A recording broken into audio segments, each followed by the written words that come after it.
भक्तों, ओम नमः शिवाय, श्री शिवाय नमस्तुभ्यम, जय श्री महाकाल। जी हाँ भक्तों, क्या आपका भी जो बच्चा है उसका मन पढ़ाई में बिल्कुल भी नहीं लगता? आप लोग बहुत ज़्यादा परेशान हो उसकी पढ़ाई के लिए कि आखिरकार हमारा जो बच्चा है वो पढ़ता क्यों नहीं है। जब भी आप कोशिश करते हो उसको पढ़ाने बैठाने के लिए कि वो पढ़े, तो वो इधर उधर के कामों में लग जाता है, लेकिन पढ़ता बिल्कुल भी नहीं है। तो ऐसा कौन सा उपाय करें कि आपका जो बच्चा है वो अच्छे तरीके से पढ़े, अच्छे तरीके से आगे बढ़े, वो आज मैं आपको बताने वाला हूँ। अगर आपने आज का ये उपाय ध्यान से सुन के अच्छे से कर लिया, तो अवश्य रूप से जो कोई भी इच्छा है, जो कोई भी मनोकामना है ना, सारी की सारी मनोकामना अवश्य रूप से पूरी होगी ही होगी। क्या करना है, कैसे करना है, पूरा आपको समझाने वाला हूँ, पूरा अच्छे तरीके से आपको बताने वाला हूँ। तो बस उपाय ध्यान से सुन के अच्छे से करिएगा ज़रूर। अगर आपने आज का ये उपाय ध्यान से सुन के अच्छे से कर लिया, तो अवश्य रूप से जो भी इच्छा मनोकामना है, जो भी आपके अंदर है और अभी तक पूरी नहीं हो रही है, तो अवश्य रूप से मनोकामना पूरी होगी ही होगी। देखिए, आपको भी पता है होगा कि पूज्य गुरुदेव की जो कथा होती है ना, उसमें लाखों की भीड़ आती है। कैसे भीड़ आती है? लाखों की भीड़ आती है। और जब गुरुदेव की कथा में लाखों की भीड़ आती है, तो वहाँ ज़्यादातर जो भक्त रहते हैं वो क्या करते हैं, पत्र के द्वारा अपनी मनोकामना गुरुदेव तक पहुँचाते हैं। तभी गुरुदेव की कथा चल रही थी, आज से 4 से 5 महीना पहले की बात है। गुरुदेव की कथा चल रही थी और गुरुदेव की कथा में लाखों की भीड़ आई। अब जब गुरुदेव की कथा में लाखों की भीड़ आई, तो वहाँ ज़्यादातर जो भक्त थे ना, उन्होंने क्या किया, पत्र के द्वारा, किसके द्वारा? पत्र के द्वारा अपनी मनोकामना गुरुदेव तक पहुँचाई। अब जब गुरुदेव के पास पत्र पहुँचा और गुरुदेव ने पत्र पढ़ा, तो वहाँ गुरुदेव ने देखा कि ज़्यादातर जो भक्त हैं ना, उनकी क्या है, केवल और केवल एक ही मनोकामना है, जो भी माता-पिता हैं, कि गुरुदेव हमारा जो बच्चा है, उसका जो मन है वो पढ़ाई में बिल्कुल भी नहीं लगता। हम लोग बहुत ज़्यादा परेशान हैं उसकी पढ़ाई के लिए कि हमारा जो बच्चा है वो पढ़े। लेकिन फिर भी हमारे बच्चे का जो मन है ना, वो पढ़ाई की ओर आकर्षित बिल्कुल भी नहीं होता। कृपया करके कोई उपाय बता दें। हमने उसके पीछे क्या कुछ नहीं किया, बहुत अच्छी उसको स्कूल में डाल के रखा है, बहुत अच्छा उसको कोचिंग ट्यूशन दे रहे हैं, हर एक तरह की सुख-सुविधा भी दे रहे हैं, लेकिन फिर भी हमारा जो बच्चा है ना, वो बिल्कुल भी नहीं पढ़ता। कृपया करके कोई उपाय बता दें।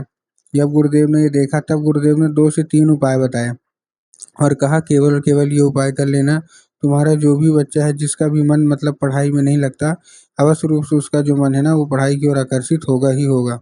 अब जब गुरुदेव ने उपाय बताए, तो लोगों ने जा जा के इस उपाय को घर में करना शुरू कर दिया। अब जैसे ही लोगों ने जा के इस उपाय को घर में करना शुरू कर दिया, वही लोग गुरुदेव की कथा में मात्र 1 से डेढ़ महीने के बाद वापस आए। अब जब वही लोग गुरुदेव की कथा में वापस आए, तो उन्होंने क्या किया, फिर से एक बार गुरुदेव को पत्र लिखा। लेकिन ये वाला जो पत्र था ना, ये गुरुदेव को धन्यवाद के रूप में पत्र था कि गुरुदेव, धन्य हो आपका, आपके द्वारा बताया गया उपाय हमने कर लिया है। हमारी सारी की सारी जो इच्छा थी, सारी की सारी जो मनोकामना थी ना, वो पूरी हो गई है। हमारा जो बच्चा था, जिसका मन पढ़ाई में बिल्कुल भी नहीं लगता था, अब वो बिना बोले, बिना कुछ कहे केवल और केवल पढ़ाई ही करता है। आपका कोटि-कोटि धन्यवाद। तो देखिए, जो लोग भी मेरी आवाज़ सुन रहे हैं ना, अगर आपको भी जानना है कि आखिर ऐसा कौन-सा उपाय है जिसको करने मात्र से लोगों की सारी इच्छा, सारी की सारी मनोकामना मात्र 1 से डेढ़ महीने के अंदर पूरी हो जाती है। तो चलिए हम बताते हैं आपको आज की इस वीडियो के माध्यम से कि आपको करना क्या है। तो बस उपाय ध्यान से सुन के अच्छे से करिएगा ज़रूर। अगर आपने आज का ये उपाय ध्यान से सुन के अच्छे से कर लिया, तो अवश्य रूप से मनोकामना जो भी है ना, वो पूरी होनी ही होनी है, ठीक?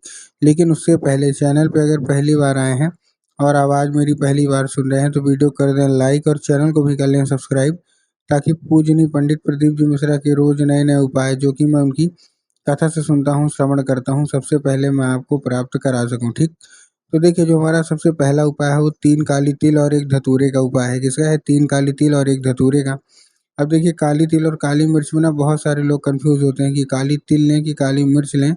तब गुरुदेव ने साफ-साफ बताया कि आपको 3 काली तिल लेना है और 1 धतूरा ले लेना है, ठीक? ले लिया। अब लेने के बाद आपको करना क्या है, जैसे आपने ले लिया, लेने के बाद आपको एक नाम लेके, कौन-सा? सबसे पहले तो आपने लिया, सबसे पहले आप अपने बच्चे को भेज दीजिए कहाँ? सीधा-सीधा शिव मंदिर, ठीक? शिव मंदिर भेज दिया।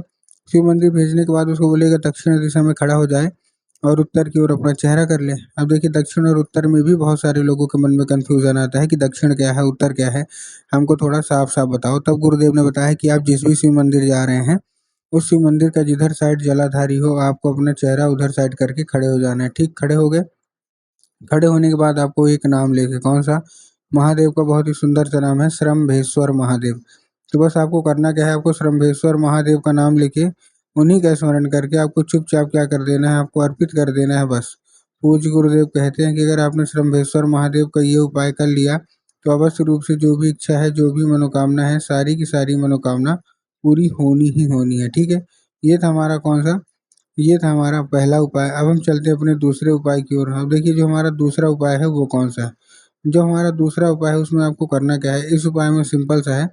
सबसे पहले आपको करना क्या है, इस उपाय में आपको लेना क्या है, आपको लेना है एक लाल फूल। जितने भी माता-पिता हैं उनको ये उपाय करना है, एक लाल फूल लेना है। और एक लाल फूल से आपको देखिए करना क्या है, जैसे आपने एक लाल फूल लिया, एक लाल फूल लेने के बाद वो आपको ध्यान रखना है, कोई भी ले सकते हैं, गुलाब का ले लीजिए, गुड़हल का ले लीजिए, जो भी आपको पसंद आए आप ले लीजिए। बस 1-2 चीज़ का ध्यान रखना है कि जो फूल है वो कहीं से भी कटा-फटा या खंडित नहीं होना चाहिए, पहली चीज़ आपको ये ध्यान रखना है, ठीक है। ले लिया फूल। अब इस उपाय को करने के लिए आपके घर में माता सरस्वती की फ़ोटो होना अति अनिवार्य है। सबसे अच्छी बात क्या है कि इस उपाय को आप अपने घर में ही कर सकते हैं, लेकिन माता सरस्वती की फ़ोटो होना अति अनिवार्य है। ठीक, आपने ले लिया, लेने के बाद आपको करना क्या है, आप अगर आपके घर में है तो अच्छी बात है, नहीं है तो आपको बाज़ार जाना है और माता सरस्वती की फ़ोटो या मूर्ति लाना है और अपने घर में उनको स्थान देना है, ठीक, दे दिया स्थान। अब स्थान देने के बाद आपको करना क्या है, शाम के वक़्त जब भी आपके घर में पूजा-पाठ होती है ना, तो आपको शाम को वक़्त क्या करना है, वो लाल फूल माता को अर्पित करके माता से उसको औषधि के रूप में माँगना है कि माता कृपया करके हमको इसको औषधि के रूप में प्रदान करिए। अब क्या होगा, वो औषधि का रूप ले लेगा। अब उसी रात जब आपका बच्चा खाना-पीना खा के सो जाए, ठीक ना? मतलब ऐसे आपने अर्पित किया ना, फिर अपने आप काम-धाम में लग जाइए। और उसी रात जब आपका बच्चा खाना-पीना खा के अच्छे तरीके से सो जाए, तो आपको क्या करना है, आपको वो लाल फूल उठाना है और अपने बच्चे के माथे पे 2 से 3 बार आपको फेर देना है बस। पूज्य गुरुदेव कहते हैं कि अगर आपने इतना ही कर लिया तो अवश्य रूप से जो भी इच्छा है, मनोकामना है, सारी की सारी मनोकामना पूरी होगी ही होगी, ठीक है? ये था हमारा कौन-सा? ये था हमारा दूसरा उपाय। अब हम चलते हैं अपने तीसरे और आखिरी उपाय की ओर। अब देखिए जो हमारा तीसरा और आखिरी उपाय है, इस उपाय में आपको करना क्या है? इस उपाय में आपको एक पान का पत्ता लेना है और पान के पत्ते के ऊपर आपको शहद का लेपन कर देना है। किसका लेपन करना है? शहद का। ठीक, कर दिया शहद का लेपन। अब शहद का लेपन करने के बाद चिकने साइड करिएगा। बहुत सारे लोग जो है ना खुरदुरे साइड कर देते हैं, तो आपको ऐसा नहीं करना, चिकने साइड करना है। ठीक, कर दिया चिकने साइड। करने के बाद आपको करना क्या है, जैसे आपने कर दिया, करने के बाद उसको लेके अपने बच्चे के हाथ में दे के उसको भेज दीजिए सीधा-सीधा शिव मंदिर। अब आपका बच्चा जैसे ही शिव मंदिर पहुँचेगा, उसको क्या बोलना है? जैसे आपका बच्चा शिव मंदिर पहुँचेगा, उसको बोलना है कि माता शोक सुंदरी के ऊपर अर्पित कर दे। बहुत सारे लोग के दिमाग में होगा कि जाएँगे बाबा भोलेनाथ के ऊपर अर्पित करवा देंगे, जो कि पूर्णतः गलत है। आपको बाबा भोलेनाथ के ऊपर अर्पित नहीं करवाना, आपको माता शोक सुंदरी के ऊपर अर्पित करवाना है। तो बस आपको चुपचाप वहाँ अर्पित करवा देना है बस। पूज्य गुरुदेव, अब देखिए जगह कहाँ होती है, जलाधारी के बिल्कुल बीचों-बीच उनकी जगह होती है। तो बस आपको चुपचाप आँख मूंद के क्या कर देना है, वहीं अर्पित कर देना है बस। पूज्य गुरुदेव कहते हैं ज़्यादा से ज़्यादा 1 महीना या ज़्यादा से ज़्यादा 1.5 महीना आप खुद देखेंगे कि आपके जो भी मतलब जो बच्चा है जिसका मन पढ़ाई में नहीं लगता था, अवश्य रूप से उसका जो मन है वो पढ़ाई में लगेगा ही लगेगा।